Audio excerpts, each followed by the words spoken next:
night to you, Grenada, Carriacou, and Petit Martinique. Once again, it is time for Talking Points. My name is Sheldon Scott, here with you up until the 10 o'clock hour. Hey Christian, no bother carry, do no bother carry your soul well. And a special good night to you locally, regionally, internationally. Those of you listening here on the mainland, Carriacou, Petit Martinique, good night to both of you. The Grenadine Islands, Bakeway, Union Island. Do no bother carry your soul. PSV, Main Island. Now go to church. St. Lucia, good night to you all. You know you all are locked in. You have all loyal St. Lucian listeners. Hey preacher man, do no bother carry. Good special good night to our listeners via 91.9, 91.5 Real FM. Like Paul, and not live the word, you will suffer like diabetes. Jesus on the telephone, tell him what you need. Jesus on the telephone, and of course it is a Monday night. Jesus. You know we usually open the phone lines early on a Monday night, huh?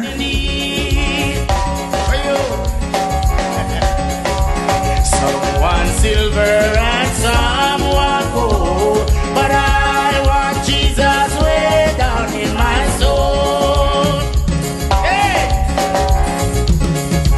Jesus on the telephone, tell him what you need. Jesus on the telephone, tell him what you need. Tell him love, tell him love, tell him love, tell him love, tell him love. Someone silver and someone gold, but I want Jesus way down in my soul. Yeah, we're starting the week the right way, huh? Tell him love, tell him love, tell him love, tell him love, tell him love, tell him love, tell him love, tell him love. Someone silver and someone gold, but I want Jesus way down in my soul. Tell him love, tell him love, tell him love,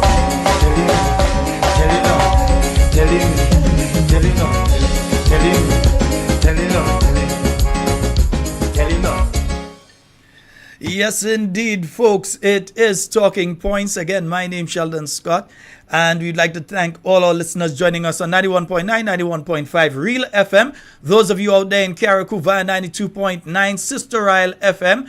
And in Brooklyn, 94.9 We Noise Radio. Good night to you, Wade. Hope you're having a wonderful night. Also saying a special good night to all of you joining us via the YouTube. Let me just take a quick look. I won't go through the entire thing. Jakim, good night to you and your wife, bro.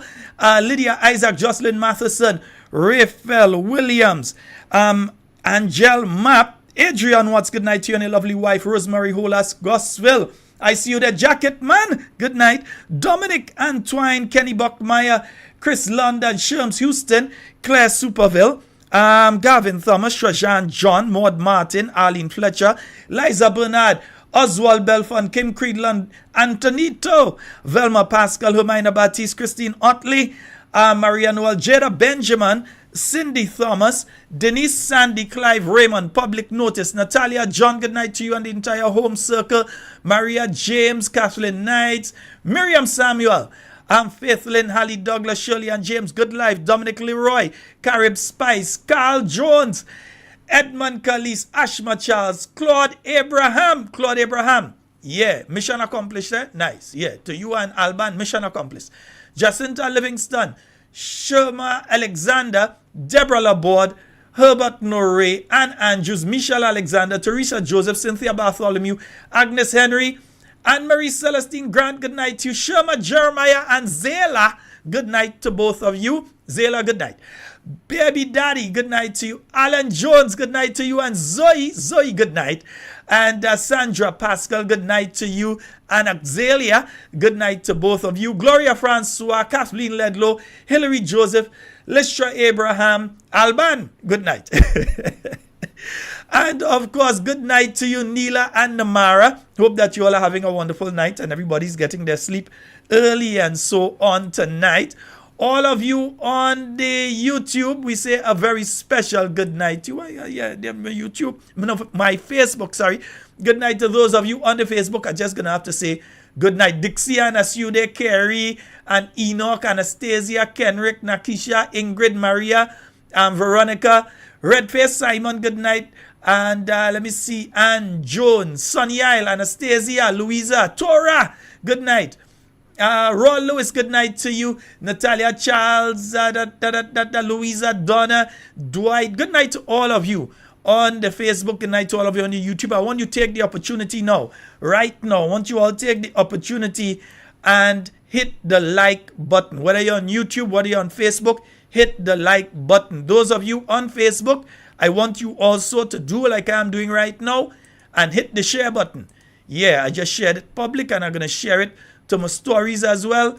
And I hit the like button, all right? And over on the YouTube, hit the like button.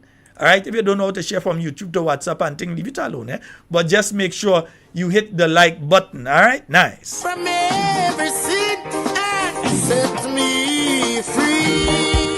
Oh, if you are a leader and you lead because of power, if you take away from the poor man and you leave them just to suffer.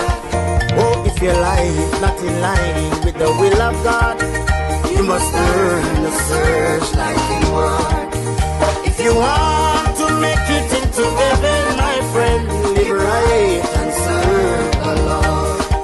Oh, if you are a leader and you lead because of power, if you take away from the poor man and you leave them just to suffer.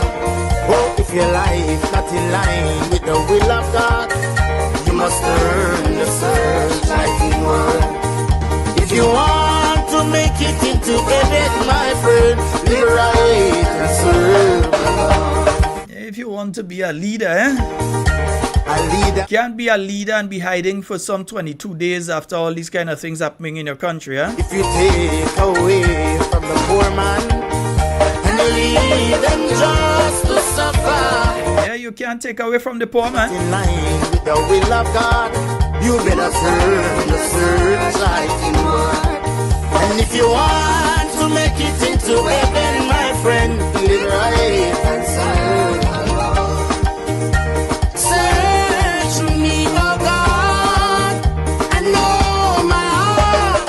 Yes, try me, oh Savior, know my thoughts, I pray. See if there be some wicked ways in me. Yes, folks, and live on date. He is still missing. Yeah, magic. I know, like the man turned magic and the man just disappear. And you're hearing all kind of thing. 1 minute you're hearing, for the past few hours, I've heard that he's in St. John. I hear he up in Cloget. Next minute, I just see something they're saying Woodlands. Then you're hearing he's in Pedmota. You're hearing all sorts of stories. Folks, you all need to contact the Royal Grenada Police Force if you believe that you have seen this individual. He's roughly a little over 6 feet. Yeah. If he's just a little bit over 6 feet, he's a little bit over 6 feet. His name is Livon Date. He is wanted for the offense of escaping lawful custody. And he's also facing and has been charged with capital murder. Yeah. And he has been missing roughly about 20 or 21 days now. Yeah, somewhere around there. He's been missing now. So this would be 21 days now, I believe, that he has been missing. And as such, he's to be considered armed and dangerous. Yeah, he is wanted not for manslaughter. He's wanted. Yeah, he has been charged for capital murder. Yeah, and he has escaped lawful custody. You keep hearing stories. We see him here. We see him there. All sorts of things. There is a $5,000 reward at this time for information that leads to the recapture and arrest of this individual. Yeah, he is to be considered armed and dangerous. Don't play going hero. Don't play you see him and you're going and play hero and you're going and block him or you're going and try and stop him and that kind of thing. Don't play no hero. Yeah, lead the hero to the Royal Grenada Police Force. Yeah, leave it to the RGPF. They are the ones, they know how to handle it. They will come and get him if they know what area he's in. So again, this is Grenada. This individual has been on the run now going on 3 weeks. Yeah, it should be 3 weeks now that he has been on the run, right? Somebody or somebodies must have seen him. There may also be people who are assisting him, and let me let those who are assisting him know that that as well is a criminal offense. If you know that this individual live on date, if you know it is him, and you have been providing transportation, you have been providing money, you have been providing food, you have been providing shelter, if you have been providing any sort of assistance to this individual, knowing who they are. You mean, if you don't know is one thing, but if you know who they are and you are assisting them, you are committing a criminal offense. Yeah? And you could find yourself in the same place he's going once the police get him. So 2 of you could go up there, or 3 of all you, or how many of all you could go up there and relax too. All right? So you will find yourself in trouble if you have been assisting this individual. All right? So once again, I've left up the picture this long because I want you all to make sure you make out the face, you know the individual, right? Live on date. He is on the run. He has been charged with the offense of capital murder. Yeah, and he is wanted by the Royal Grenada Police Force. He has not yet been found. You're hearing all kind of things. We see him here, we see him there. The bottom line, we want to know that the police catch him. Yeah? So whoever you are, a $5,000 could come in handy going into the Easter day, you know. So you understand? Yeah, a $5,000 could come in handy going into the Easter. So if you see him, contact the Royal Grenada Police Force, give them the information. Yeah? Because you are protecting yourself and your family by providing that information to the Royal Grenada Police Force.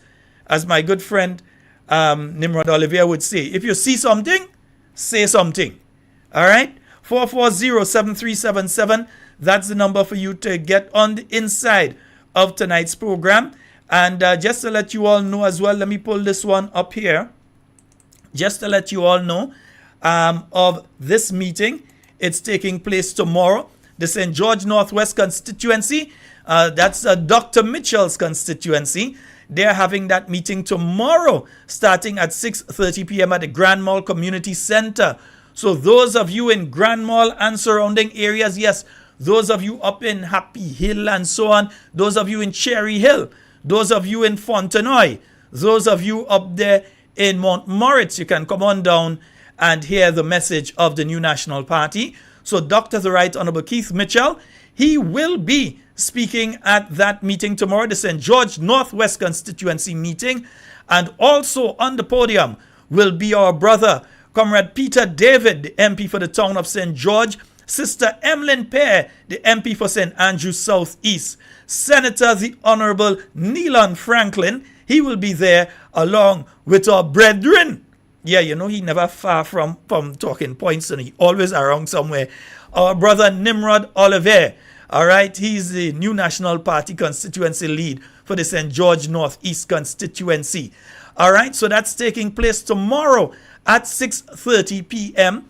If indeed we are able to get a internet feed, if we are getting a feed, we will attempt to broadcast this meeting and all the other meetings that are coming up, all right? So if we are able to get a feed, we will attempt to broadcast this meeting tomorrow. It starts at 6:30 p.m. We'll confirm during the day, and I'll put a note up on the Talking Points Facebook page if we are indeed able to carry it. And you would see I put up something on the YouTube and upcoming on the YouTube so that you know it's coming up.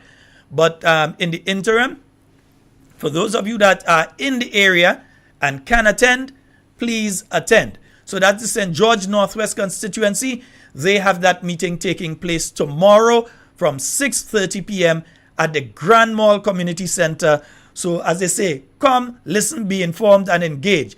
So Brother Peter David, Sister Emlyn Pierre, Senator Neelan Franklin, Brother Nimrod Oliver, and of course, the man himself, Dr. the Right Honorable Keith Mitchell. He will be there as well. All right, so looking forward to that one tomorrow.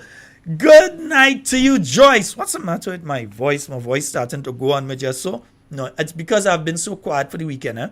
Yeah, I haven't spoken much for the weekend. So I think I've been quiet for the weekend. That's why my voice has decided to do that to me right now. Yeah, so that one is taking place tomorrow, and we'll remind you during tonight's program of that. And folks, on this program, I had to fix myself and thing on my bench. You know, it's a little bench I just sit on, you know. Yeah. No. So I have to remind you all, yeah, over the past few weeks, over the past basically 3 weeks, you've had various things taking place within the state of Grenada. You've had not a prison break, but a jail break. 3 individuals break out of jail. They were able to escape to a neighboring island, St. Vincent, and on the way there to commit some of the most heinous crimes we have in the history of Grenada. I won't go into the details because the details themselves are disgusting enough. All right, so I'm not going to go into details here. I think everybody with access to social media in Grenada know the details of the crime that they have committed and to the 2 American citizens that they committed those crimes to on their way to St. Vincent. Yeah? So everyone is aware. They have since been charged with the murder of these individuals and various other charges. Again, in my own personal view, I believe that those individuals should have allowed the U.S. to take them on piracy charges or whatever. Let them take them up there. Yeah? But anyhow, they have been charged, and this is now an issue that is going to be before the courts. All right? This is now going to be before the courts. Right? We heard since that time and even up to today, Grenada's name is still being dragged through the mud internationally. Yeah? It is still being dragged through the mud internationally. Because we still have a situation where various aspects, yeah? We still have a situation where various aspects of this case are coming out. So now the New York Post now has a story up in Grenada to, oh man, you know, and it's the details that they are giving in this story that are shining Grenada in a bad light. You've had the BBC reporting on Grenada in a bad light, CNN reporting on Grenada in a bad light, DW, Al Jazeera, all of the major Canadian networks, all of the networks around, who is somebody, have been reporting on Grenada in a very negative light. 22 days since the escape. Yeah? And then you have the Wednesday after that, the individuals were detained in St. Vincent. And then the Friday after that, you had the shooting incidents that took place in the town of St. George and Grand Anse. Yeah? Now you have the very, very sad situation in Carriacou in relation to the teenager that has been murdered. And it's only now that the Minister of National Security decides that it is time to talk to the Grenadian people. In other words, that is all your business all the time. That is all your business. Go Guyana, come back, that is all your business. He doesn't find it necessary. Yeah? Speak on situation in Haiti, speak on situation. Remember, he's one of the person that sent them Haitian back when they was here anyway. Speak on Haiti, speak on all these other situations. But did not speak. And up to this point in time, on Monday, the 11th day of March, 2024, has not spoken publicly in relation to any of these issues. Has not reassured Grenadians of what process is taking place so that these type of crimes cannot reoccur. Just last week, we had another prisoner, because a lot of people thought was the guy that had escaped before. No, that's another prisoner that escaped in St. Andrew last week. Luckily, he was recaptured a few minutes later. But you had another situation. It tells you that there is a problem. Either procedurally or otherwise, there is a problem. And I don't blame the constables and corporals and sergeants and even sometimes the inspectors that have to be there. But they have people above them who are the ones that direct through policy what takes place when you are transferring prisoners from point A to point B. And sometimes you have to wonder why in 2024 do you have to have prisoners coming directly anyway, when you now have things that you could do. You're doing court cases already via Zoom and all these sort of things. So you ask yourself, why is it even necessary to have prisoners coming into these locations? Why can't you have the system set up at Richmond Hill Prison and these individuals are brought via video? Why can't that not be done? It has been done in the United States for over a decade now. They've been doing some of these cases via online, via video conferencing. And during COVID, video conferencing exploded. So you have all sorts of apps, all kind of free thing to do it. You don't even have to buy the software. Free software to do it. But instead of that, you're still taking prisoners from Richmond Hill Prison and bringing them up to St. Andrew and so on. And you know that there's a problem now because, again, last week, one was able to get away. Again, after this one that you're still searching for, who they say what? They say he pushed past police officers and run out. And now you have a situation where another one escaped last week, luckily was quickly recaptured and brought back to the court. It tells you there's a problem. It tells you that your procedures have to change. It tells you that how you do things have to change. That you may have to start dressing prisoners a particular way. In my view, put them in bright pink. Nobody in Grenada wearing bright pink. You see one in bright pink, you know is a prisoner. I'll put them down to bright pink in the boxers and socks and all. Even bright pink vests. Even if they pull off the top, they still have on bright pink underneath. Once they have to move from point A to point B, I put in no other color, no blue, no nothing. Bright pink. I put in them in. Because I know once I see a man running in bright pink, I know he's a prisoner. I know once I see one passing bright, I know he's a prisoner. If I see him in all blue, I might say, is a man come out and do some construction somewhere or something. No. Once I see the pink, I know he's one. But at least, come to us as the Grenadian people in the same way that I make a suggestion. And some people say, well, you're getting them suggestion. So I prefer not give a suggestion and have dangerous prisoners coming out.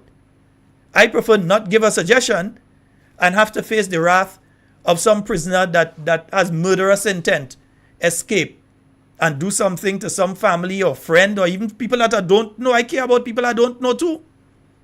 It's not only my family and my friends and my circle I care about. I care about everybody. Even people that don't like me, I don't want a prisoner to escape and do something to them. Because they're human beings. So I'll offer the suggestion, put them in bright pink. And in as many circumstances as possible, they should not leave the compound of the Richmond Hill Prison. Especially if you know that they have the propensity to escape or they are extremely dangerous. They ain't leaving the prison compound. Yeah? Reform things when it comes to how people are granted bail. The judicial system is broken. And not just here in Grenada, within the Caribbean region. I mean, we had the opportunity to go to the CCJ. I hear certain people asking for things now. And we had the opportunity to go to the CCJ. We may have been able to get some of what they're asking for if we had gone to the CCJ. But some people decided they want to play politics with it. And now those are the same people that are coming back now and asking for certain penalties, etc. The same people that play politics with the CCJ. Because they were just playing politics and they were not thinking of the issue.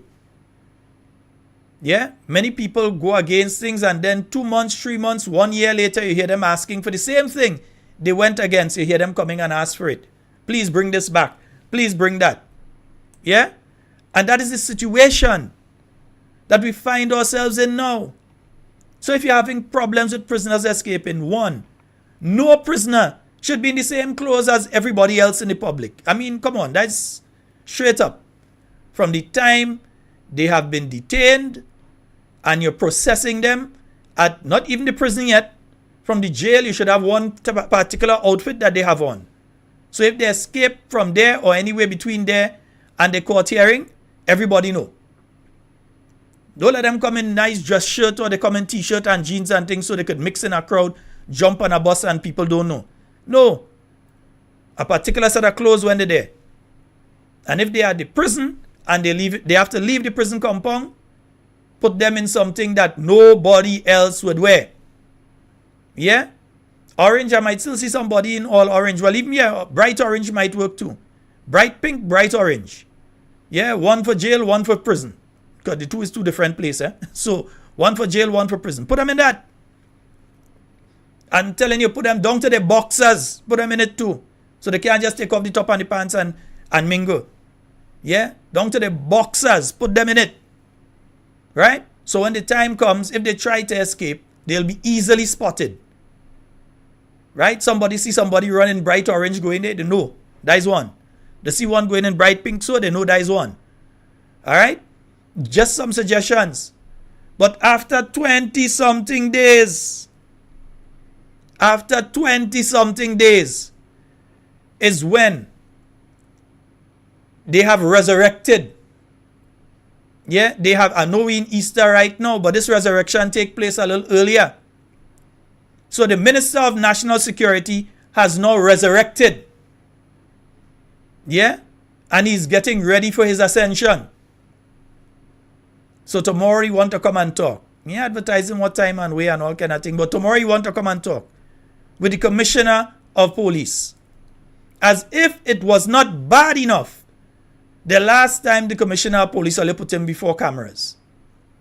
I know maybe all your comment to tell us he going. Maybe that's the last time when Commissioner Martin was going, remember the whole press conference?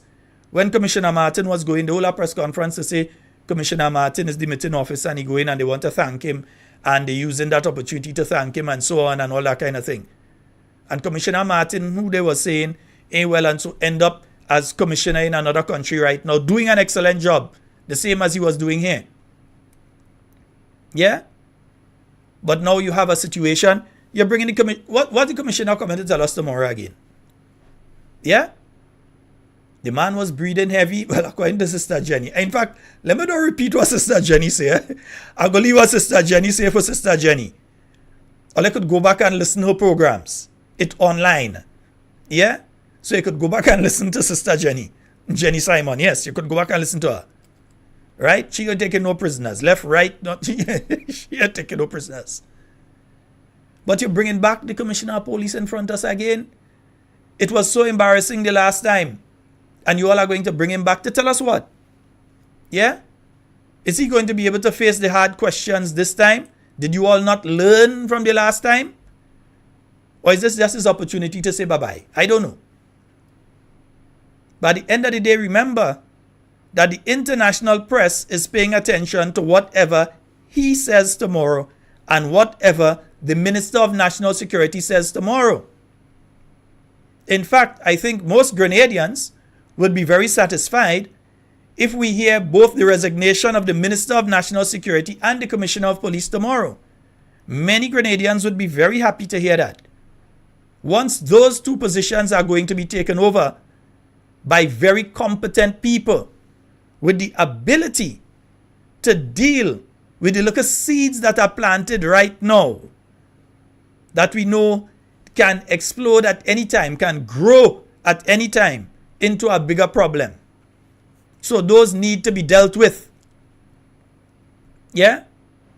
The issue of guns, we hear about a lot of guns firing here, there, how much they get. In other words, they're still out there. Are we seeing any concerted effort to going to the areas that those gunfire were coming from and to deal with that issue, or because people stop talk about it, it get quiet again until gunfire start up again. That's what happened. We waited until more gunfire start up in them area again and people start to complain. So we're not being proactive. Again, in the same way that they find time to follow the leader of the opposition when he's going around, to task officers of the special branch, specifically with following Dr. the Right Honorable Keith Mitchell when he's going around. In the same way that they can task these officers to do that, they can retask them to go and find out where those guns are. Because we heard of gunfire, and many have heard the gunfire, but up to now, the guns that were firing have not been taken off the streets. Yeah? You get what? 3 earlier, about 3 weeks ago, you got about 3. That was about it. And the guys realize, okay, right, the thing, but they are still out there. And you're hearing of guns firing in different parts of the country every now and again. And there seems to be no strategic or concerted effort by the hierarchy of how they are going to address that problem. In fact, the best we heard from the Prime Minister over the last year or so was, well, we hear about guns and guns was happening all over the place, so it's only a matter of time before it come here. Biggest now, you should have fired yourself as Minister of National Security immediately. Because the Minister of National Security needs firing. In every other Caribbean territory, when your Minister of National Security is a failure, or they're not addressing the problems, they are removed. Somebody else is given the task who may have the capability to take the culpability. Yeah? For that particular issue. But here in Grenada, it's like, okay, the Minister of National Security, just go ahead, man. I's Minister of National Security. And now, we have that very, very, very unfortunate situation in Carriacou. And before I move any further, let me offer my own condolences and the condolences of the Talking Points family to the family and friends of the little one who has lost her life. Yeah? Let me offer our honest, sincere condolences to the family and friends, the schoolmates. Let me ask a question. Were at least counselors sent into the school and to speak to the classmates? I didn't hear if anything like that happened. Counselors were sent up to Carriacou. Were counselors sent up? I know I said a NDC woman went up over the weekend, and so the same day them people just collapse on the beach and thing. I don't know if it's coincidence or if they blight the place. But anyhow. But were counselors sent up to Carriacou? Because you're dealing with a set of teenagers now who's somebody that sits in the class with them, that would make a joke with them, that would eat and drink with them, that would do different projects with them, and probably even head home together with them, is no longer around and taken in very dramatic, violent, and vile circumstances. I ain't going into details. I'm not a member of the RGPF. A confession was not given to me, but they did note that a confession was given. I ain't going past that. Yeah? As far as I'm concerned, the circumstances are still being investigated. But at least have counselors been sent up? We have a call online. Let's take the call. Hello, good night. Hello, good night. Good night, Sheldon. Good night. Good night. I live at Hillview in St. John. Mm-hmm. And one morning, sometime last week, between Tuesday and Wednesday, I went out about minutes to 5 to bring out my garbage.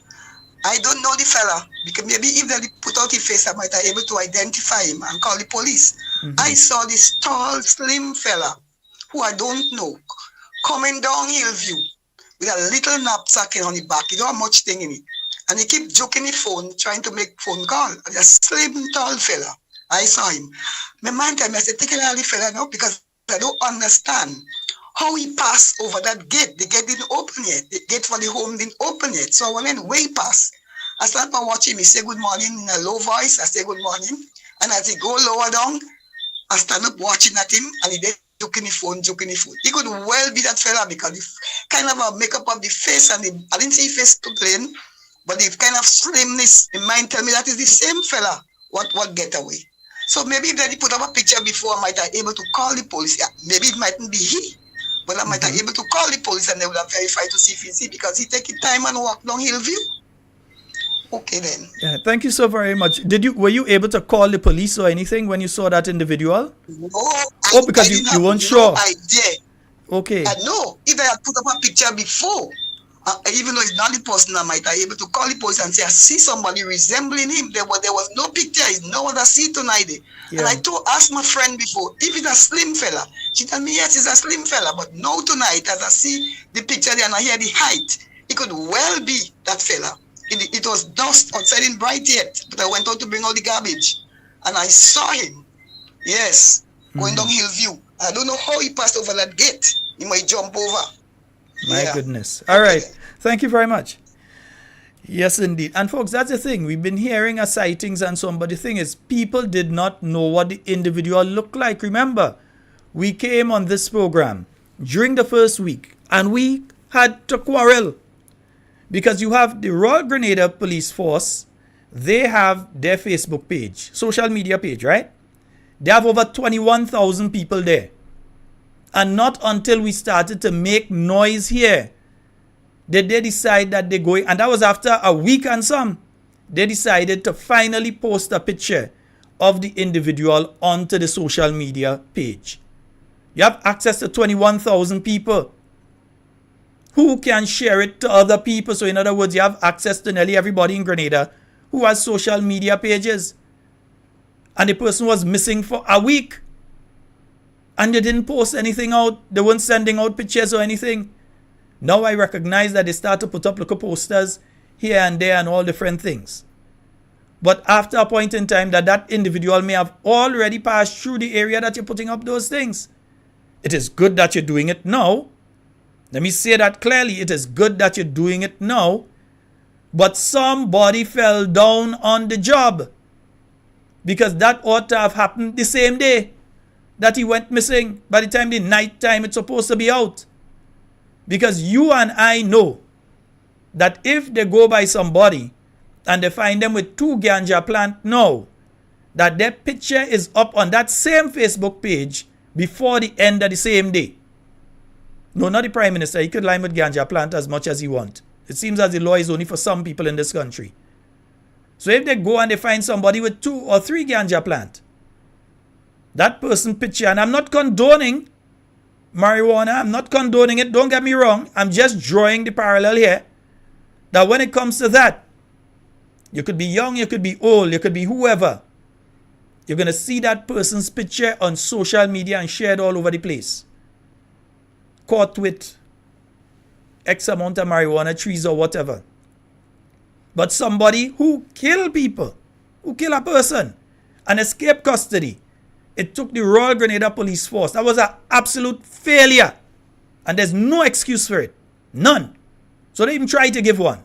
It took over 1 week for them to provide the general public with the picture. Over 1 week. Yeah? And then, I don't know, right now the police, like they only have pictures of people, so they do a side profile and all kind of thing. They ain't giving out that. What is wrong with giving out that? You could put out those pictures. People need to know. And come on, this is 2024. You all have nobody that have the graphical skills to show you what this person would look like. If they have on a wig, if they this or that, nobody to do them kind of thing. Yeah? But at this stage, yeah, Grenadians, and the picture should be all over, Grenadians need to know what is taking place, what has been taking place when it comes to the search for this individual. You're hearing a lot of things. A lot of people are uneasy out there. I saw posts from people in St. David over the weekend. They hear the prisoner in there. It doesn't have to be true, but they hear the prisoner in their area and they're so afraid. Yeah, you're hearing that he's in this area. You're hearing he in that area. You're hearing all sorts of things. So at least, yeah, at least give people a little update. No, you don't have to say where you're searching. Just give a little update to try and have some emotional intelligence. Yeah? And that's why I keep accusing this government of not having, because they don't have it. Emotional intelligence to understand how the average man and woman out here feels about a particular issue or situation. They don't have it. And coming back to the situation in Carriacou, there is not much I can say in relation to the issue. There's a lot of hearsay out there. There's a lot of this one say and that one. I ain't taking part in this one say and that one say. Yeah? The police have formally charged an individual. If there is the necessity to charge other individuals, I have the confidence in the investigators that they would make that recommendation in due time. Because in my mind, some things just ain't adding up. I'm just saying it, in my mind. I don't know for the minds of the investigators, but in my mind, certain things just not adding up. So when the time comes, if additional charges have to be laid, wherever they have to be laid and so on, let the chips fall where they may. I have confidence in the men and women of the Royal Grenada Police Force, in their job that they have been doing, and I know that they will do an excellent job. It's the leadership I have issues with, the people at the top level. But the constables and them sergeant and them corporal and them that actually doing the work out there, I know that they're competent and they're capable and they could handle. But they need proper leadership. The men and women of the Royal Grenada Police Force, you could tell. Sometimes you could see them and you could tell that they are demoralized. By and large, they're demoralized. That Royal Grenada Police Force took a beating over the past 3 weeks. They took a beating. Yeah, people say all kind of thing about them. All kind of thing about them. Yeah, they've took a beating. But I will still say that we have the best police force in the hemisphere. Not just in the Caribbean, in the hemisphere. They have the best record in relation to crime detection and their conviction rates, etc. The Royal Grenada Police Force has the best. The problem is their leadership. Their leadership damaging the thing. They're demoralizing the men and women so they cannot carry out their jobs effectively. Yeah? So something needs to happen. And the leadership goes up to the Minister of National Security. So the Minister of National Security have to be Mr. Prime Minister for the Minister of National Security. We have a caller online. Good night. Good night. Good night, caller. You're live. Go right ahead. Yeah, Mr. Scott, we're listening 91.5, but you just gone off on the music we're hearing? I am not sure why that is so, because we are okay here in the studio, so that must be a problem with 91.9. Try 90. Yeah. Well, I'm not sure what the problem is with them. Yeah. So I know if you could check it out. So it's on the music here. Okay, I may not be able to do that from the studio here, so someone may have to contact Andre on my behalf. All right. Yeah. Okay. Great. Thanks. All right. Yeah. And thanks for the information though, because I wouldn't know from studio here. From my part, I believe that they are connected, so I'm not sure. All right. It may be something within the 91.9, 91.5 studio that tripped off or so. All right. But folks, the phone lines are open. 440-7377 and 347-329-3101. Those are the numbers for you to call and get onto the inside of tonight's program. I think there was a problem last week as well when it came to 91.9, 91.5. I think they were off. I'm not sure what's happening now, but if you're hearing music, it means that terrestrially they are still there. But for some reason, they are cut off from what's taking place in the studio here. So, somebody will sort it out. Somehow somebody will sort it out first, right? Nice. Yeah, we got to get somebody to sort that out first, man. We can't deal with it from here. All right. Let's go to the phone line. Hello, good night. Good night, Sheldon. Hi, good night, my dear. I'm not sure if but I understand that they have removed all restrictions for traveling in CARICOM. I did not hear it from my Prime Minister, but I've heard it on foreign news. Thank you. Mm-hmm. I've heard the report in relation to that. They're speaking of freedom of movement. In other words, anybody from any Caribbean country would be able to come to Grenada and work without the need for a work permit. Okay, they're gone.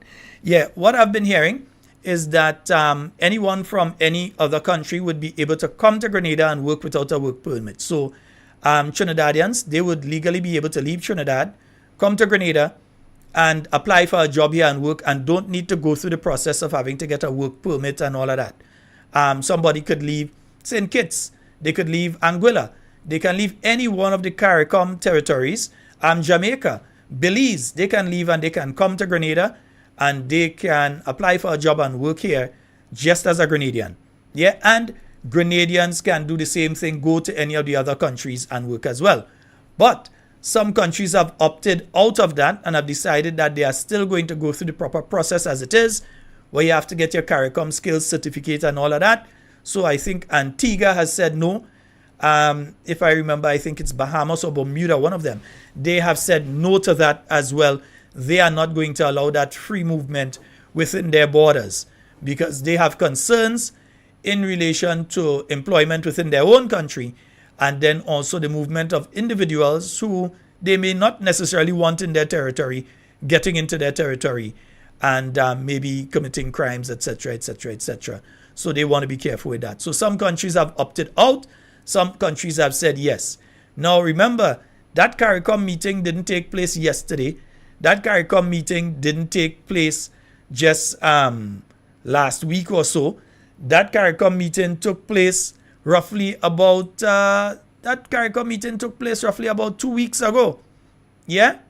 And we are yet to hear a report. I know that Prime Minister Rowley, when he got back to Trinidad, if I can remember correctly, either he did the interview the same day that he got back, I think, on the airport.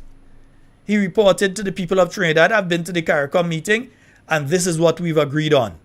Yeah? And he fielded questions. He took questions. No, they didn't have to write and send it in to Prime Minister Rowley. He took questions from the media in relation to that. Other heads of government did the same thing. But here in Grenada, ours went into hiding. Well, he just coming out from hiding, I know. But anyway, let's hear what he was saying on the campaign trail here. Yeah, let me see if we could go back to the campaign trail with him. Let's talk about housing, brothers and sisters. Let's talk about the state of our housing and the lack of affordable housing for our people, particularly our young people, particularly some of our elder citizens who have no place to stay. There are two ladies who may think I've forgotten them. I haven't forgotten you.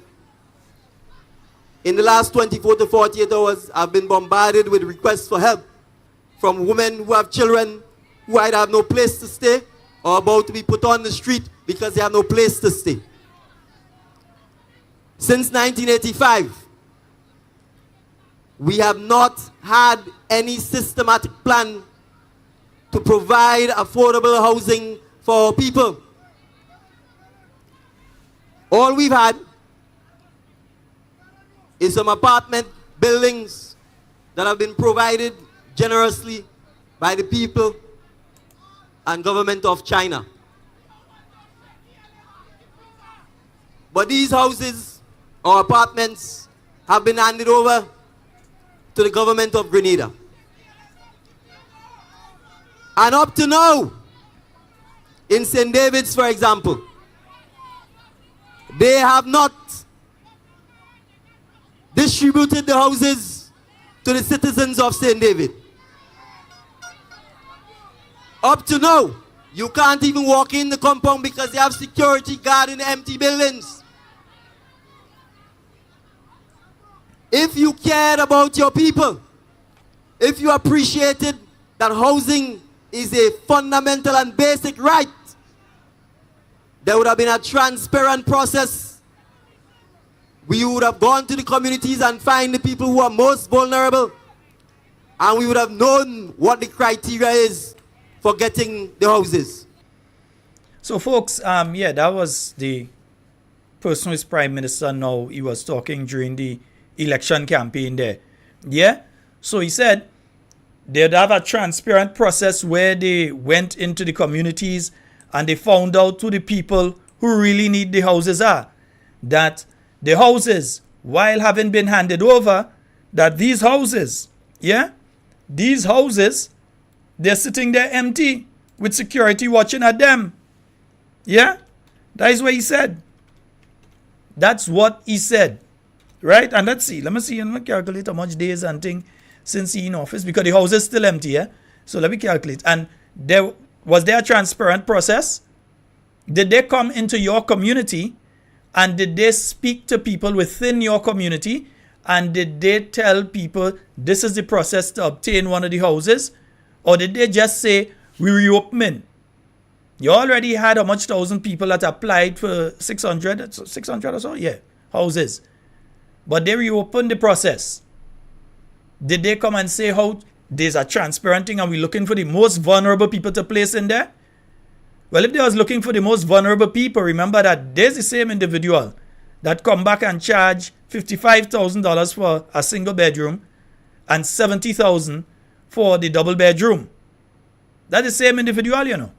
Just remember that's the same individual when he's saying that here. Well, let's play it again. Let's talk about housing, brothers and sisters. Let's talk about the state of our housing and the lack of affordable housing for our people, particularly our young people, particularly some of our elder citizens who have no place to stay. There are two ladies who may think I've forgotten them. I haven't forgotten you. In the last 24 to 48 hours, I've been bombarded with requests for help from women who have children who either have no place to stay or about to be put on the street because they have no place to stay. Since 1985, we have not had any systematic plan to provide affordable housing for people. All we've had is some apartment buildings that have been provided generously by the people and government of China. But these houses or apartments have been handed over to the government of Grenada. And up to now, in St. David's, for example, they have not distributed the houses to the citizens of St. David. We just want to ask the question. 627 days after the general election, 1.72 years after the general election, 89 weeks and 4 days, 20 months and 18 days, 1 year, 8 months and 18 days after. People in them houses now? We still want to know, you know. Yeah, we still want to know why are people not in the houses, because these are people that I was talking about 7 days before election and so, and nobody in the houses. Are people in the houses now? Up to now, you can't even walk in the compound because they have security guarding empty buildings. So we want to know, are security still guarding empty buildings, or are the buildings filled right now? Maybe they're filled with ideas. Yeah, maybe they're filled with ideas, but we don't know what they're filled with. If you cared about your people, if you appreciated that housing is a fundamental and basic right, there would have been a transparent process. We would have gone to the communities and find the people who are most vulnerable, and we would have known what the criteria is for getting the houses. Yeah, so we still want to know what was the criteria for getting the houses under the NDC administration now, since it was wrong and you don't have all the information about what people, you didn't have information about them thing. Yeah, no, yeah, you know, we like to play. We play in all. Yeah, we play in all. They can catch themselves. It is criminal to have a woman with children in those conditions, and you have the current housing scheme provided by the people of China still locked up, still closed up, an entire year after it was handed over to you by the Chinese government. So you prefer your people to remain homeless and to be on the street than to give them housing that was not provided by you, that was not built by you, but that is part of a grant from the Chinese government, yet you have security guarding the complex. The complex is empty. and our citizens can't even drive down to examine the quality of the housing. Under the National Democratic Congress government, that will end. And the people in our communities who are vulnerable and who need the houses will be given the houses. But I want to go further and Well, let's just reconfirm something that he said there, because we want to know if it's really the vulnerable people. examine the quality of the housing. Under the National Democratic Congress government, that will end. And the people in our communities who are vulnerable and who need the houses will be given the houses. But I want to go further and say this. All right, folks, we have a caller on the line. Hello, good night. Hello, good night. Sheldon, Hi, good night. something really wrong with this fella. Well, no, it's Be honest, 627 days afterwards. So I want to know if, since it was criminal not to give out the houses on, during the new National Party time, 7 days away from election, 627 days later, is it still criminal? Because the need for housing still remains, and the vulnerable people, they have been slighted. The vulnerable people can't get them houses. Why can't I understand? I don't know, man, not listen to himself. Because all what he's saying there, I don't know what to say. Be honest with you. Because that man just make me get sick. That man don't do nothing for us since the Nevis up here. They make me get sick. Because all what he's saying there, he have the opportunity to do it, and he don't doing it. You see, my friend. Something really wrong with him. I don't know if that man. Hold that. I don't know if that man brain set up like other people brain, because he don't thinking. Because he said them things, I don't know if he just listen to it. Oh, he's listening. I can assure you he is. I can't understand, be honest with you, because that man just making us shame. Because, be honest with you, he just making us shame. Because a lot of things he say he do, shall I be honest with you, attacking facts. I really thought that man would do a better job. Be honest with you. You know what I mean? Because a lot of people just tell me they hear what I say and all kind of thing. What I say is truth. I thought he'd do a better job. Because you know why he do, he just line for us and just telling people what they want to hear. Thank you very much, Sheldon, man. I sick about it. All right, bro. 440-7377 and 347-329-3101. Yeah, no, that is the same man. I'm playing it again because I realize all of a sudden they wake up on the issue of housing. So they had a competition recently for the houses under Project 500, and I tell you, look closely at Project 500. Look closely at this thing they call Project 500. There are things that you're looking at and you're not seeing there. But anyhow, so that same Project 500, I see one of the MPs run and put out pictures and all kind of thing. Oh, these are the houses. No, those are the houses that have won the competition as possibilities to be built. Those are not the houses to be built. Don't let it fool all you. Those are the houses that win the competition. They had a competition where they ask people between certain age groups to design houses to become part of the Project 500. Yeah, which is where they're supposed to build 500 houses. Well, I'm still trying to understand if they meant 500 houses each constituency a year or 500 a year across all constituencies. Because it's kind of confusing. Yeah? But no, let me just remember what they say. No, some people don't like to hear it, but I believe that the Grenadian people need to hear what was being said on the campaign trail. And listen, I showed you, the first one I showed you was what was being said at the meeting in Riversally. That is when they had that rally in Riversally that was said there. These others are the ones that they say in them local meetings and local corner and them kind of thing. Yeah? And if you don't listen to what they said in those little corners and thing, you miss a lot, eh? Because a lot was said in those little corners and so on, like this. Going to huff, it's going to puff, and it's going to blow the house down. It is the people who are going to be saying so.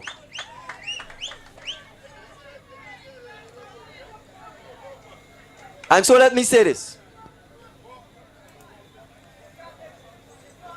Particularly to our senior citizens, our citizens who are unemployed, those who are living in poor housing conditions, those who are on the seed program, those who are the contract workers, those who are the money workers. If somebody is threatening you, if somebody is intimidating you, if somebody is telling you you shouldn't do what you want to do, you shouldn't have the right to choose, that is not somebody who's seeking your interests. That is somebody who is seeking their interests. And their sole interest is to remain in power. It isn't to give you better housing. Because if they had a better housing program, they would have told you about it. If they cared about the conditions in which you live in, the Chinese housing project in Corinth would be open and Grenadians would be living in it.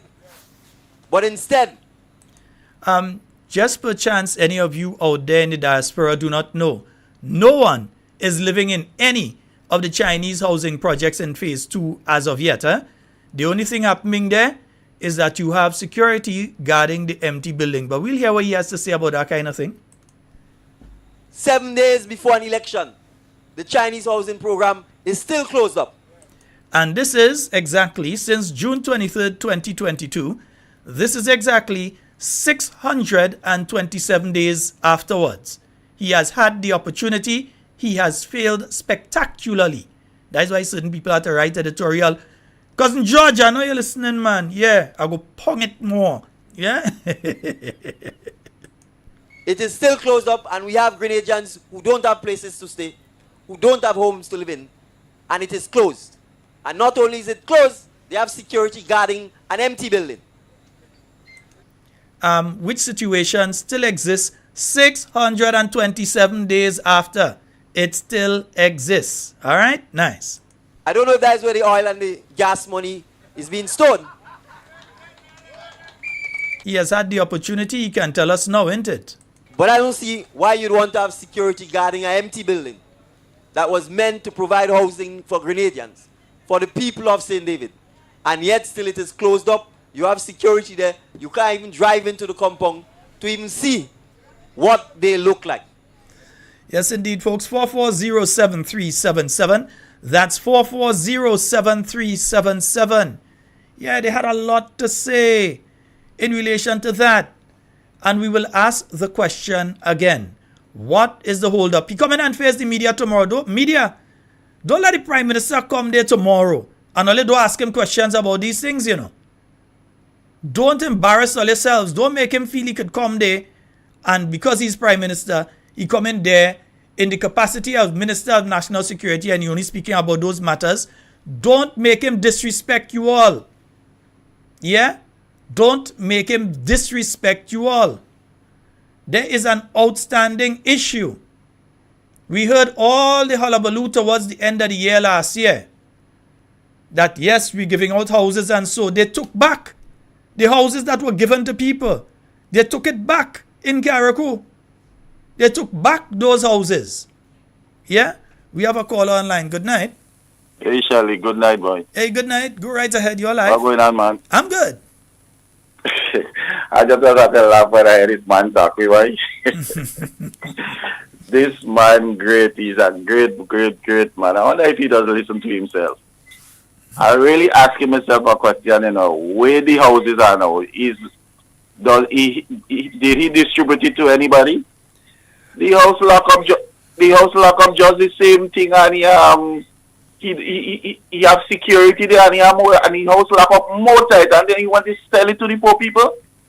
Well, oh my God, this man. Caller, here's the thing. Remember, in each one of those things I've been playing, he keeps saying that the houses are for the poor and vulnerable people. The vulnerable, if you're vulnerable, you're poor. In other words, let's say you are a woman with 3 children, not you, but you know, a woman with 3 children. Like he's been speaking about women that need housing and so on. Mm-hmm. How we expect an unemployed woman with 3 children to be able to secure a loan for 50,000 or 70,000? You understand? Because how are they going to repay? The financial institution, even if you're using the property as security, the financial institution has to know that you have the capacity to repay what they are lending you, even though you have security for it. If you don't have that, they're not going to give you the money. So he immediately kicked that out at the range of the vulnerable. He took it out away from the vulnerable. I have a friend and she told me she can't afford it. She had to opt out. She can't afford it. She had to opt out. This man crazy, man.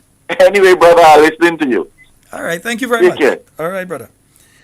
It would be very interesting to know how many people have opted out. How many people from those selected? That is one question. Media, are you listening, right? How many people from those who were selected for those houses have had to opt out because they could not secure the financing that is now required? It wasn't required under the NNP, but under the NDC it is. The financing that is now required to obtain one of those not Chinese houses again. Now they are condos. So we have to find out now how many people have had to opt out because they could not secure financing. Next question is how many people have already moved in? Yeah? We have a call online. Good night. Yeah, this man is suffering with Alzheimer's disease or what? Well, we'll find out if he's asked the questions. We'll find out from how he responds. Yeah? Okay, that caller is gone. Yeah, we'll find out from how he responds if the media is brave enough to ask him questions in relation to this. We are now in the month of March. During the press conferences that took place by the Housing Authority of Grenada during the year 2023, on more than one occasion, we were told of December, including by the ex-Minister of Housing, we were told of December as the time frame when these houses, the people hey, were supposed to good move night. in. How are you? Hey, I'm quite fine. You go right ahead. All right, good night to Talking Points family. Two things. You guys doesn't understand.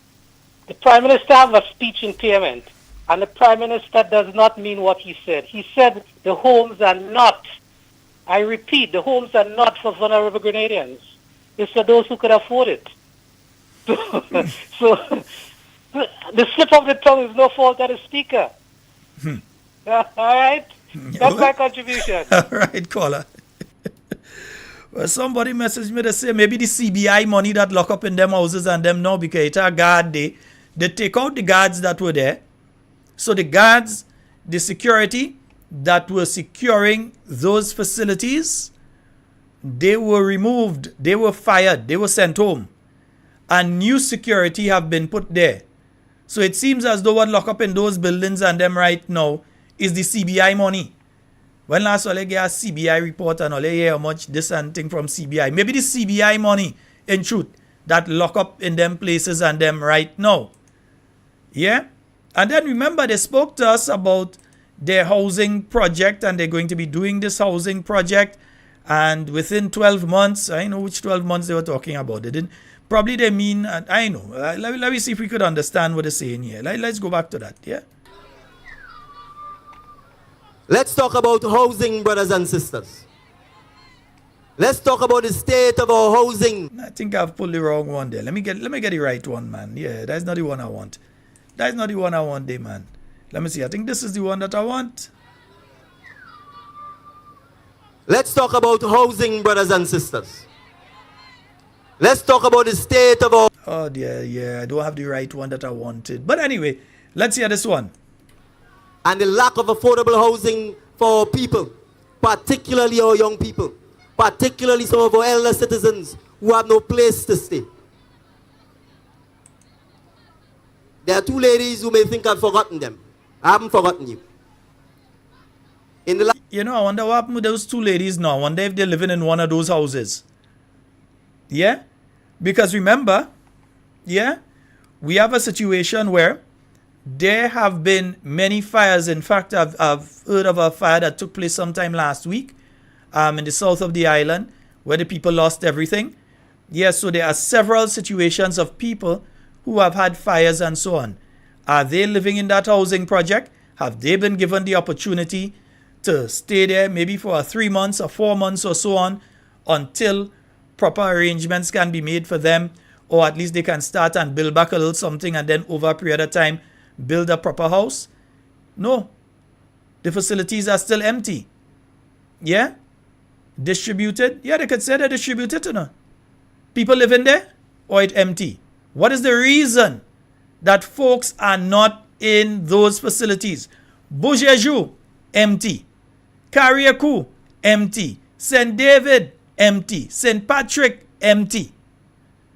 Yeah? The only thing there is probably a little potong that passed through and security. And maybe some mosquitoes. That's the only thing that you're finding in those areas there right now. All are empty. The people who are speaking about 7 days before election, it's now 627 days after election. Yeah? It's now 627 days after the general election. So what is your excuse? Yeah? What is your excuse? Why are people not in the houses?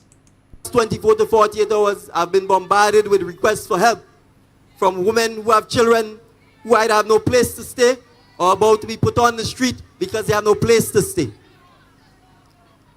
Since 1985, we have not had any systematic plan to provide affordable housing for people. All we've had is some apartment buildings that have been provided generously by the people and government of China. But these houses or apartments have been handed over to the government of Grenada. And up to now, in St. David's, for example. Yeah, that's actually true. Up to now, as in right now. They have not distributed the houses to the citizens of St. David. Up to now, you can't even walk in the compound because they have security guard in the empty buildings. And that is still true. If you cared about your people, if you appreciated that housing is a fundamental and basic right, there would have been a transparent process. We would have gone to the communities and find the people who are most vulnerable, and we would have known what the criteria is for getting the houses. Yes, indeed. 440, let me clear the box, 440-7377 and 347-329-3101. Let me say good night to you, Nadine, Jason, and Shirley out there in London. Yeah, and let me say a good night to Jocelyn as well. Hope you all are having a wonderful night. Officer Mary, good night to you and Winston. Yeah, and Martin and Miss V, good night to you. Mommy George, good night to you as well. Kiame, good night to you. Hope you all are having an exceptionally wonderful night tonight. 440-7377. Remember, you can call us directly. You can also call us on the WhatsApp and 347-329-3101. Yeah, is that Krokrava Tuni does say is amazing how people does change. Yeah, that is why I always, yeah, it's amazing how people does change. And folks, that's not the only issue, you know. The government of Grenada, this NDC government, is in the process of changing the Grenada Development Bank from a development bank into a commercial bank. In other words, the same way that you're able to go to a cooperative bank, open an account, make deposits and so on, and according to what you may qualify for a loan or whatever, they are attempting to make the GDB into a commercial bank in that same way. Remember, this is not the first time that the government of Grenada have owned banks. Back in the days, you had NCB and so on. The government of Grenada had commercial banks and got out of that sort of thing. And now it seems as this government wants to get back into that sort of thing by changing the Grenada Development Bank into a commercial bank. And we're going to get back to that. Let me take this call. Hello, good night. Yeah, good night, Brother Sheldon. Hi, good night. Sheldon, when I hear this government talking about poor people and housing unit for the poor people, remember under when like in the present government, and the China gave them 2,000 houses, And what did the Minister of Housing say? Asking the government, the Chinese people, to take back 1,000 houses and give them 1,000, and the 1,000 other 1,000 houses, they give them money so they go take it to something else. And look at the present situation again. The housing is full of the country, the poor people in the country. And right now, you're asking the people they have to pay more, pay for the house. It was to give them the opportunity to go in the bank to get a loan. These poor people are living in the housing and they don't have the money. So automatically, what I'm saying to them, you have to pay for the house, and they don't work in. If they're working for the money, what they're working for, they have to try to take care. Right? So when you tell them go in the bank, you know they will not get money to get the houses. They will not get money because what they work for, and if you're going to get a loan and working, you won't get it no way. So when you talk about poor people, this is the government that's making the poor people suffer the housing unit in whatsoever form or wherever the people have a little benefit, a little money in their hand, this government taking it away from them. So the Prime Minister should be the last person here in the government, the last person to speak in about poor people. They don't love people. They hate the poor people of Grenada, Carriacou, Peter Martinique. Well, I'm going to give the poor people some hope. Just make sure you get ready. Register. And then when you register and you vote out the government, change and hope to you. Because NMP is a government that love people. And they keep people, and the better they live in condition of people, like whenever they're in government. So whether should have a blessing. All right, thank you. All right, and let's go right back to the phone line again. Which line is it? Yeah, let me just go back to the phone line. Hello, good night. Sheldon, good night. Good night, my dear. How are you doing? I'm quite fine. You go right ahead. You're I live. want to say something. I wonder if the Prime Minister was going to listen all the clips he said in the campaign and watch it over and over and over. This is the same housing. He talk about poor people living on the street of people. Look, the houses and them burning Ghanaians. Where they put them?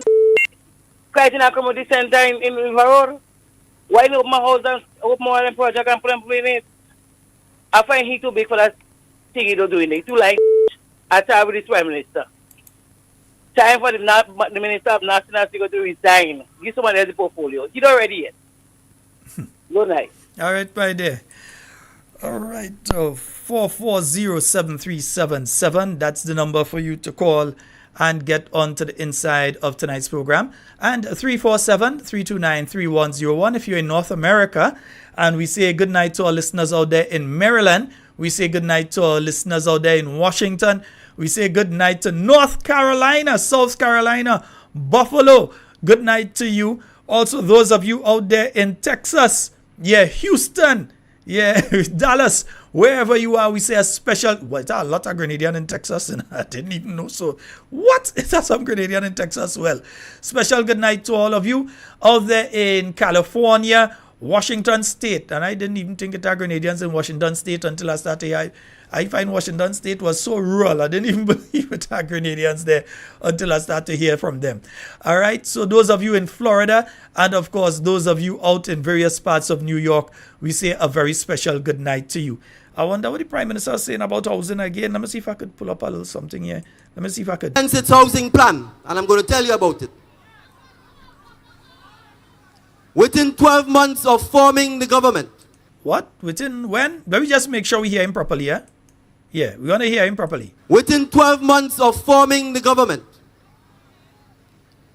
Within 12 months of forming the government, the National Democratic Congress will start a nationwide housing program. Well, I think we're on day 620. Anyway, we go come back to you. We have a call online. Good night. Hey, good night, Mr. Sheldon. Hey, good night. How are you doing? Hey, I'm quite fine. Go right ahead. All right. No, I'm here just sitting and listening to the program and just thinking about something. As NDC decide to make changes to the JDB Bank, I'm just wondering if they have intention, as they commercialize the bank for people to have access to loans to buy the houses that them from the changes that they will make at JDB. That thought just keep on just processing in my mind. Maybe sooner or later we might see that happening. That's my contribution to that. You have an excellent point, my friend, and I think that you are, what you would say, spot on. Yeah. All right, great, thanks. Yes, indeed, folks. 440-7377 and 347-329-3101. Prime Minister, what are you saying again? What are you saying again? Then he was political leader, but let me hear what you're saying again. Within 12 months of forming the government,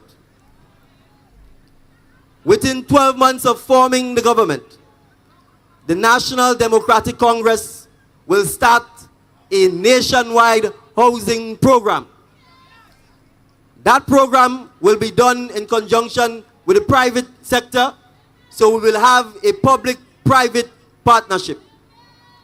And we will commence building 500 Grenadian-style homes in each parish. And we will do so each year thereafter. Now, what I'm trying to confirm, from how he's speaking there, it sounds as though, excuse me, it sounds as though he's speaking about 500 homes per parish. But I want to just give him the benefit of the doubt and say it's 500 homes across all parishes, right? Because if you are speaking 500 homes per parish, I mean, we would never have a housing problem on the island again.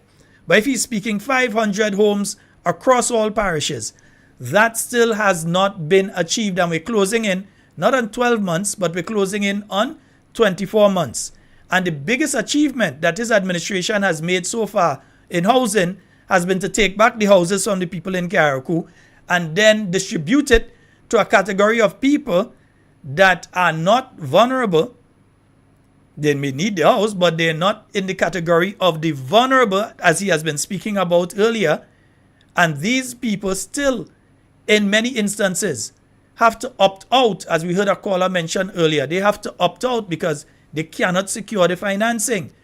So when you hear they're commercializing the GDB, this can be one of the reasons that they are trying to commercialize the GDB so that they can then send people there, because it would still be Masabul Masako, government bank. So you're going to send people there and say, go and get money to be able to do the houses, to get the houses. But at the end of the day, you're borrowing from yourself because it's government bank anyway.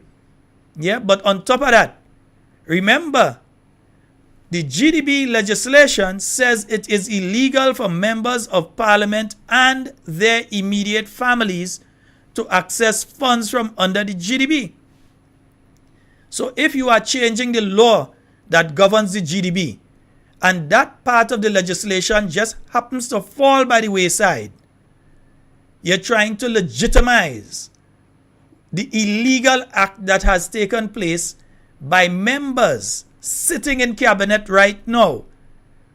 Before I was hearing one, then you started hearing two, and now I'm hearing three who have benefited financially from the Grenada Development Bank. And that, my friends, is against the law. All right? So don't be surprised, because they are bringing it, they're bringing it to, right now, this is out of the GDB report, the last report of GAFIN. That is the body that overall, the Grenada Authority for the Regulation of Financial Institutions.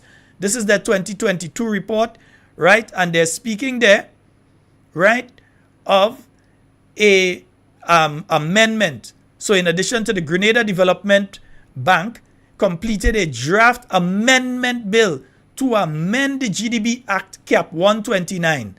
The bill seeks to expand the functions of the bank, to authorize the bank to issue shares and accept certain types of deposits from customers, as well as strengthen its governance. The bill was submitted to Cabinet for its consideration. Yeah? So they are attempting to modify the law in relation to the GDB.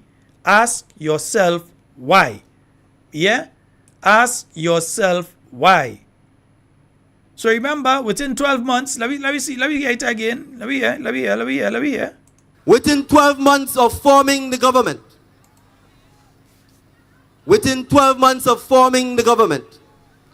the National Democratic Congress will start a nationwide housing program. That program will be done in conjunction with the private sector. So we will have a how much you want to bet they rush just now and they come and they have a launch? Take it from me. Within the next couple months, before the 2-year anniversary, they're going to come with the Project 500 and they're going to see they have a big fancy launch. It will cost a couple $100,000, but they'll just spend that. Right? They're going to have the launch of Project 500 and they're going to hear all the fancy things that they're coming to do. But wait for it. It's coming. We have a caller online. Good night. Hello. Hi, good night, caller. You're live. Go right ahead. Yeah, just calling for the calling to the program. Yes, you're live calling from Toronto. You're live on the program, caller. You can go right ahead. Hold on. How do you play? Hold on. No, I was yeah, but I was just saying you're Ready. Hello? Yes, you're live, caller. Go right ahead. Yeah, I'm calling from. Oh. Yeah, we're hearing you. You go ahead. We're hearing you pretty loud. You go ahead. Oh, caller, go ahead. Yeah. We can hear you. Go ahead. Toronto. Hello? Yeah, Toronto. We're hearing you. You go ahead. Yeah, but my phone is giving some trouble here. I could hear you. Yeah, don't worry about me. We're hearing you. You go ahead and make your presentation. Yeah. I only want the Prime Minister to say two things in his press conference whenever he comes to speak. Go ahead. I would like him to.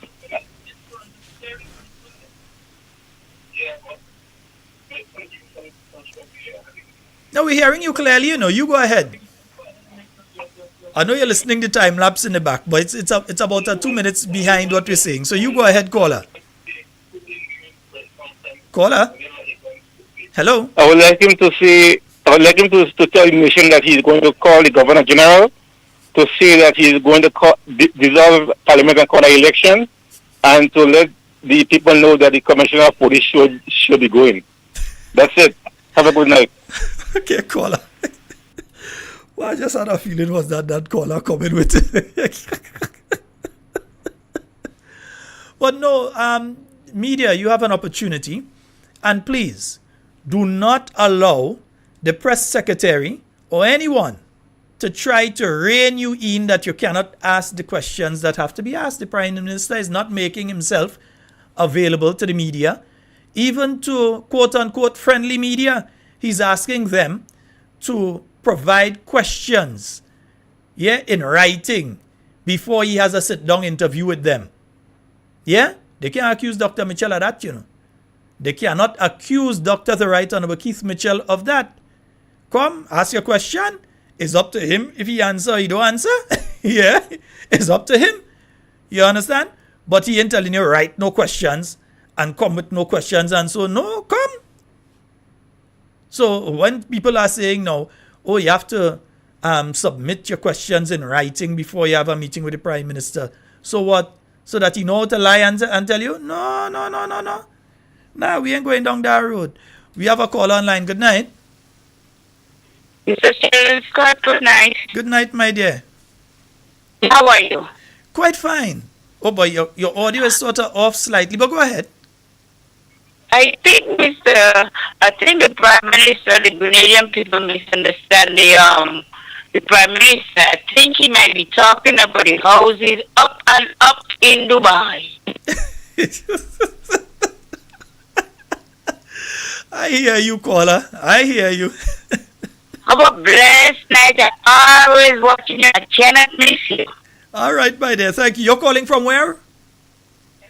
New York City. All right, New York. You have a good night. Thank you. All right.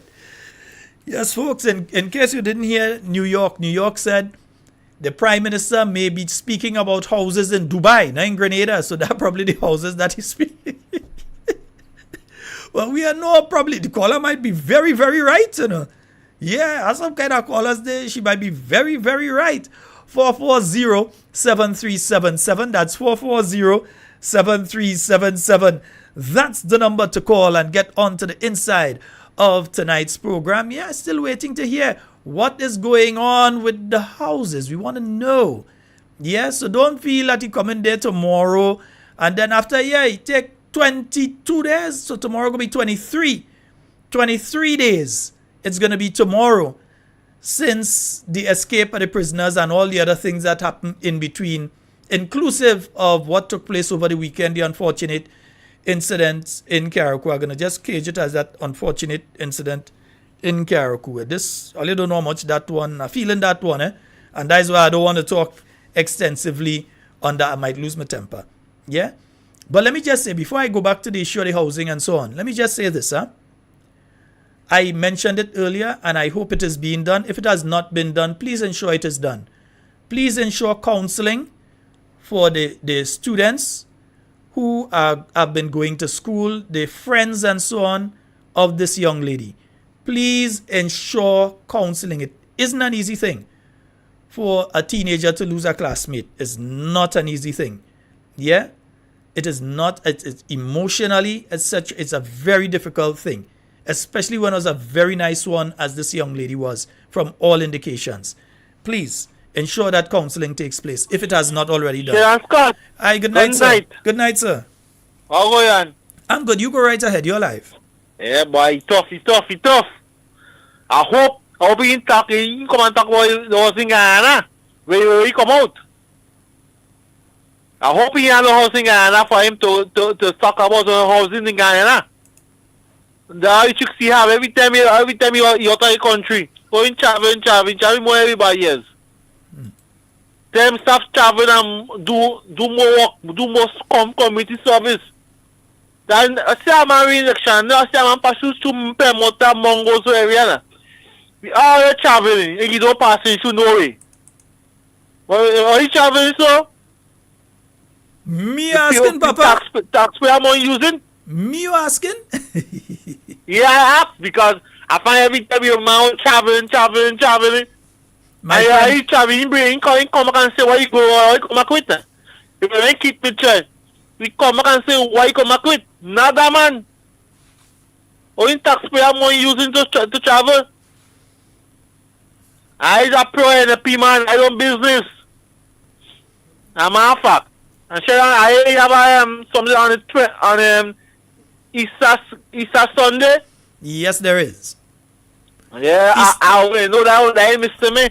And you have luncheon up in Guave on the 16th. So there are various things. I'll mention them again before the end of the program.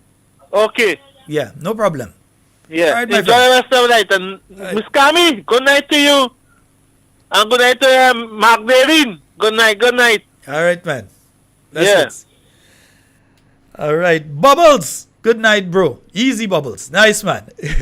440-7377. That's 440-7377 and 347-329-3101.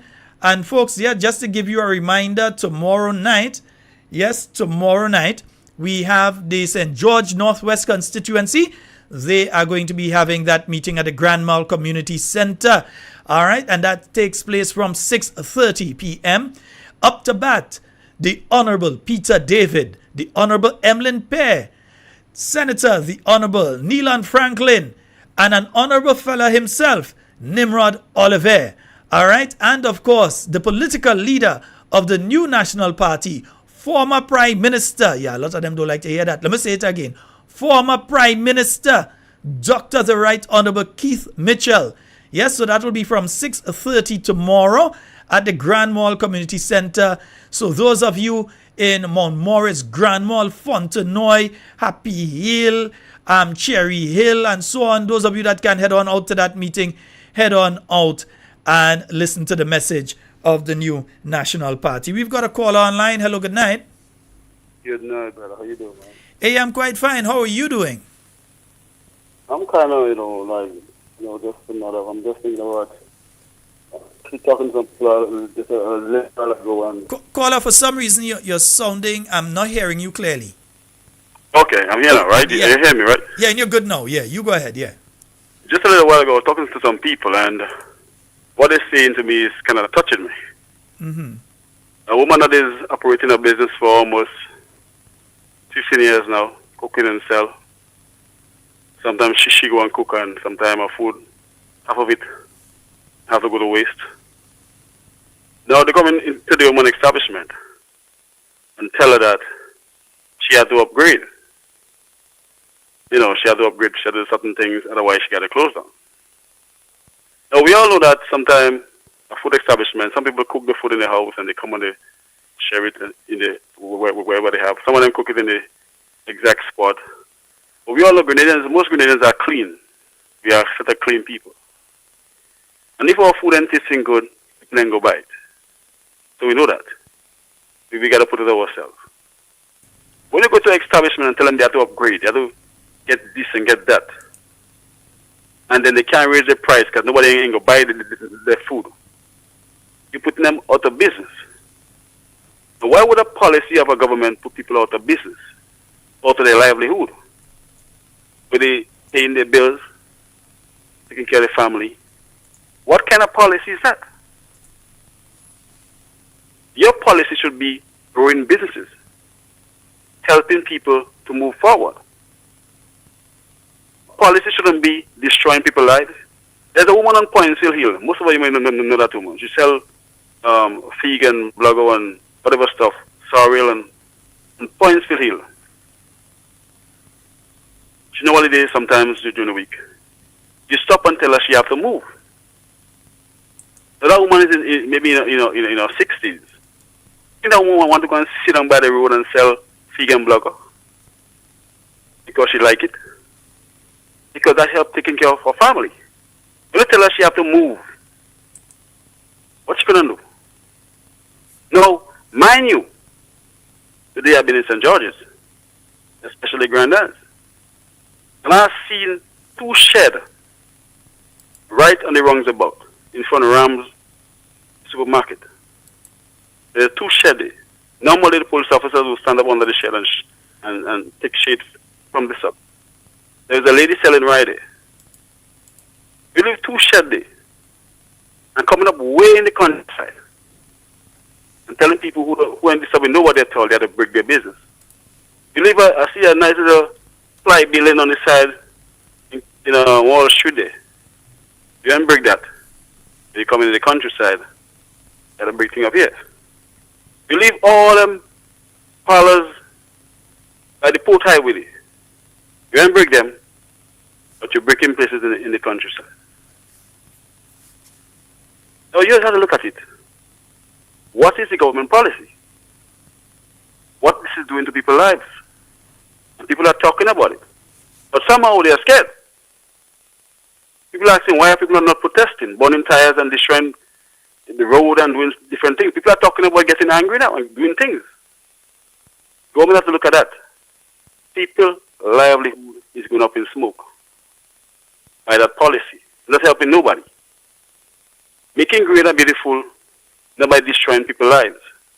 Most businesses start up small and they grow. And they grow. If you ask most successful businessmen, they will tell you they start up so and they end up so. If somebody had stopped them when they start up so, they will never end up so. So everybody start up small, really small. So give them a break. I think NMP should speak out more on that. Because people's livelihood is up in smoke. And nobody's talking about that. So you guys have to talk about that. And be more forceful as an opposition. Because NMP people are up in smoke, and NEC people are up in smoke. It's not a case of party there, you know. It's about people lighting up in smoke. Have a nice day, brother. All right, thank you very much, caller. Yes, indeed. Yeah, well, countryside, they go in and do things. Oh, boy. 440-737-347-329-3101. Those are the numbers for you to call and get on to the inside of tonight's program. And I'll just say this, though. It is a fact that while some places being broken down, there are certain MPs who are writing letter for electricity connection for others who doing the same thing as people that place getting breakdown, you know. Let me repeat what I just said in case you don't fully comprehend or understand. while some people place being broken down, there are MPs, members of parliament on the government side, not on the opposition side, on the government side, that are signing letters for people to get electricity and water connection and so on in the same kind of place that been broken down in other places. Let them say a lie. 440-7377, that's the number to get onto the inside, folks. Remember, the St. Andrews Southeast NNP Youth Arm, they present their Beach Lime at Hope Beach this Saturday. It starts from 10 a.m. until they have free waters and oil down, but you have to buy a barbecue, and they have drinks on sale. They have a well-stocked bar. They say right now the bar on the way from the North Pole. All right, so they have a well-stocked bar. Music by the very popular DJ. All right, so Beach Lime at Hope Beach this Saturday. It starts from 10 a.m. until, and then they have free waters and oil down. Then you have barbecue on sale and a well-stocked bar. So that is taking place this Saturday. And then remember, folks, it's coming up, the NNP Big Lime, right? So it have activities, music, games, food, and drinks on sale at the Grand Mall Playing Field, March 31st, 11 a.m., 8:30 p.m., right? 11 a.m. until 8:30 p.m. That's the NNP Big Lime. It's taking place at the Grand Mall Playing Field. I believe that's Easter weekend here at the Grand Mall Playing Field. So we look forward to that particular one as well. And then remember, you also have the garden party that's taking place Easter Monday. So you have enough time to organize and things. It's not a work day. So you could head on out to that activity. So that's D&G in conjunction with the NNP presents the garden party. So that's taking place on Easter Monday. And it starts from 5 p.m. until roughly 11 p.m., right? So exotic food prepared by a professional chef and premium drinks. Music by a live band that's taking place at 1 Shaney Lane, Lansopine, St. George. And of course, tickets, $300 single, $500 couple. Believe me, it is well worth it. Last year, boy, I enjoyed myself in that one, boy. Take what I know. Which one all sponsor any ticket this year? One all had to sponsor the ticket, you know. Yeah, somebody had to sponsor the ticket and a couple's ticket all had to sponsor. I'm telling only from now. So tickets $300 or $500 for couple. So that's taking place at 1 Shaney Lane, Lansopine in St. George on Easter Monday. Looking forward to seeing you all there. Get the nice dandan out the closet and thing. They make sure everything nice and proper and thing for that one. All right, folks. So that is what's going to be taking place there. Remember, tomorrow night.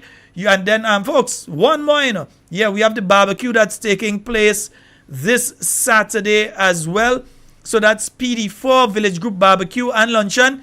That's going to be taking place this one is on March the 30th. Yeah, the 30th of March. So that's the Saturday, Easter Saturday, yeah. So at Volley Gap in Windsor Forest, St. David's by Paul's Shop. So that's going to be taking place Easter Saturday. They're going to have barbecue pigtail, $20, barbecue chicken, $15, green salad, bread rolls. And of course, they're going to have drinks on sale. So that's the PD4 Village Group Barbecue Luncheon for the St. David's NNP Group at Volley Gap on Easter Saturday. All right. And then you also have the St. John. Yeah, they have their oil down and cake sale. That's priced $20 for the oil down. That's taking place this Saturday and by Grand Roy, close to the medical station. So look out for them. That's PD4. Well, it's always them PD4, boy. PD4. I wonder if it's the St. John branch on whole or PD4, because I know PD4 in St. John does have some nice activities too.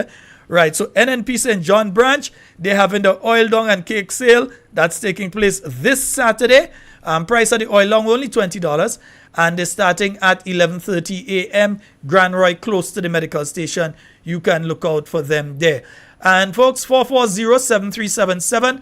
That's 440-7377. That's the number for you to get onto the inside of tonight's program. Yeah, that's the number for you to get onto the inside of tonight's program and thing. You understand? But let me remind them of something now, man. Let me remind them of something good. There is no room for politics when it comes to national security. National security involves all of us. There is no color involved in national security. There is no yellow, there is no green. It involves all of us playing a part to ensure that Grenada remains beautiful and safe. You see something, say something. Yes, indeed, folks. You see something, say something, right? Call the police. Or let's see the guy, or let's see somebody looking as the guy. Call the police. Tell the police, look, I believe I have a sighting of said individual in my area. Yeah, he is wearing such and such. He wearing what top and what pants and so. I saw him heading this direction at this time. Let the police be able to do a local recce in the area and see if they find the individual and so on. All right? Nice. Because we need that one back inside. Yeah, we need him back inside. You're outside too long. Time to go back inside. All right? Nice. Yeah. Time to go back inside. Yeah. If you want to contact your lawyer, I believe his lawyer is Miss Jerry. Yeah. Contact your lawyer and tell them where he is, and you're ready to go back inside. Go back inside. All right? Nice. Right. Because that might, you understand? Yeah. Time for him to go back inside and chill himself inside there. This outside thing. That outside is not for you right now. Yeah? Go and spend your time where you're supposed to spend your time. Nice? Good. So let me hear them again there on this thing. I don't think we did finish here them, you know. Within 12 months of forming the government,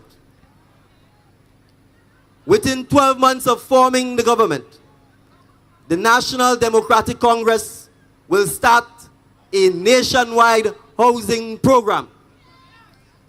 That program will be done in conjunction with the private sector, so we will have a public-private partnership. And we will commence building 500 Grenadian-style homes in each parish. And we will do so each year thereafter, so that our citizens of Grenada can live in affordable housing, not apartments, with their front yard or their backyard that they can improve in their own image, shape, and likeness. Yes, indeed, folks. 4407. I think we are enough for for the night. Yeah, I think we are. We are enough for the night, man. Seriously. So, media, only have the opportunity to ask some questions tomorrow of said individual. Yeah? Want to know about those houses. We want to know what is the current status. You can't say you don't know and he's not the minister of housing, you know. You can't say that. He's the chairperson of cabinet. There's not a question about a ministry that you ought to be able to ask, and he cannot either A, give an immediate answer, or B, should be able to find out an answer by the end of that particular meeting. Eh? So, yeah, you can't get away from that. We have a call online. Good night. Good evening, Mr. Scott, to you and all your listeners. I shall, eh? Around the globe. I shall, eh? Mr. Scott was my father. Great, Doc, how are you? I am wonderful. All right. I just wanted to give all the beautiful people of the New National Party, especially the ladies, the greatest shout out ever. Because we had an activity yesterday, and it was one of the biggest activities that women have had in the party in a while. And we could not have done it without their assistance, their commitment to the party, you know, and to the women's arm and so on. And I just want to encourage them, you know, because it was so good. I think there was a thirst for coming together with, you know, among these people. So, ladies, I just want you to take a huge bow tonight. And, Sheldon, y'all don't feel jealous, huh? Because, I mean, y'all are one of our greatest supporters to the men. But I just wanted to really to tell those people how much we appreciate their turning out yesterday and their participation. And, you know, it just led to a great activity that we had yesterday. And I just want to say how grateful I am for what happened yesterday. All right. And this is what I want to say to them. Thank you. Wonderful. And I saw you all had a very lovely lady there last night with you all. I saw the mother of Dr. the Right Honorable Keith Mitchell, Mrs. Oh, Muriel yes. Mitchell. Oh, yes. I saw her there in all her glory last night. Oh, yes. Oh, yes. Oh, yes. And she is so loved by everybody. Of course. Oh, my gosh. I mean, people just love that lady. Yes, you Mama know? Mitchell. It was wonderful. It was an honor having her there last evening. Indeed. To all the organizers, you know, the whole crew, you know, the women parliamentarians, the former women parliamentarians, you know, Shama Wells was really great with her MC in the program for us. I mean, all in all, it was a wonderful, wonderful afternoon spent. Indeed. All right, And Doc. I just want to say thank you. Tomorrow I'm going to show some pictures from that activity. Oh, nice. Yeah, We'd appreciate that. I've got to put them together to let people see that you ain't just saying it. We want to show them. Right. All right? Yes, So yes, thank yes. you so Thank very you so much. much. All Yes. right, my dear. Okay, All bye-bye. right, great. Bye. Folks, and I may have time to take one more call. I hadn't even realized it had gotten that late, so I may be able to take one more call. But let me say this as well. When it comes to situations as the tragic events in Carriacou over the weekend, you do find that folks who are involved in it need serious counseling, whether they be family members, whether they be people who work together or go to school together or go to church together or belong to a club or just belong to the community that that individual has passed on from. It is beholden on this government to ensure that counselors are sent up to Carriacou. In fact, one of the only people that I know that can deal, and I had a call with someone today on this particular one of the only people that I know can deal with issues like these and some of the alleged issues that have been alleged to take place and so on, has been removed from the department in Carriacou and sent down in the stadium to work. Yes, all you know who we're talking about. Yeah? You only take the most qualified person to deal with these sort of social issues. Only take them and only send them down in the stadium to go and work. Why? God alone knows. So now, with the death of Vinny, God bless her soul, we are left with nobody in Carriacou to address these particular issues because you are using the most competent person to do other things down there. And it is a sad situation. And let me just take this call quickly. Hello, good night. Hello, good night. Good night, Sheldon. Hi, good night, caller. Yes, I'm just going to remind you to take up the issue with the big stone that fall on my brother's house in Corinth from the Chinese up on the hill. Yes. And the government not paying him any attention. I will follow up on that for you, not tonight because we're nearly out of time, Yes, but I I know, will just follow up wanted to during the remind week. you. No problem, my dear. Okay. How are you doing though? I'm fine. All right. And So you? I'm good. We'll chat. Okay. Okay, good. Thanks. Yes, there has been an ongoing issue, that individual, and they're just not being told anything. That stone came down, damaged the house. It's a long story. So we'll deal with that one another night. But indeed, please, the children are hurting. The children, whether it's the siblings of that young lady or whether it's the children that she went to school with or the children in the community. And some serious effort at reaching out to them. You know, I'll go put the counselors on the boat tomorrow to send them up. Should be made to try and engage these groups of people and offer counseling to them. Yeah? We know that some of these young people are leaving to, or have left, and are now down in Grenada, yeah, where that young lady would have been as well. But now this has happened. What counseling is being offered to those young people, her schoolmates who are down here on mainland for the start of Intercall tomorrow? Yeah, because we realize you all don't have emotional intelligence. So sometimes, for the benefit of our people, for the benefit of these young people, for the benefit of the people of Carriacou, sometimes we have to speak it out as it is and tell you what you need to do. The individual that you all chucked down in the stadium there in Carriacou, who has the ability to deal with these sort of issues, stop looking at politics, stop looking at spite, Stop being afraid of who go take who work before, because they're more qualified. And utilize the individual who is best suited to deal with these issues back in the position that they ought to be to deal with these issues. Folks, that's all the time we have for Talking Points tonight. It's been wonderful being here with you. We will be back, God's willing, tomorrow night from 8 p.m. with Talking Points. Just in case we do get the internet link to broadcast tomorrow's activity at the Grand Mall Community Center from 6:30, we will be coming on a bit early and broadcasting that, and afterwards then we'll continue with the Talking Points program.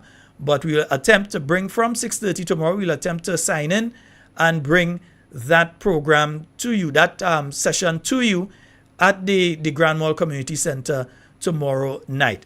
Folks, that's all the time we have for tonight. It's been wonderful being here with you, and the same way we come in is the same way we're going out tonight. And we will be back tomorrow night, God's willing, with more Talking Points for you in everything you say and everything you do. Be safe and secure. We want to be speaking to and with you, and definitely not about you. Love each and every one of you. My name is Sheldon Scott. I am out of here.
If you are a leader and you lead because of power, if you take away from the poor man and you leave them just to suffer, oh, if your life not in line with the will of God, you must learn the searchlight inward. If you want to make it into heaven, my friend, live right and serve the Lord.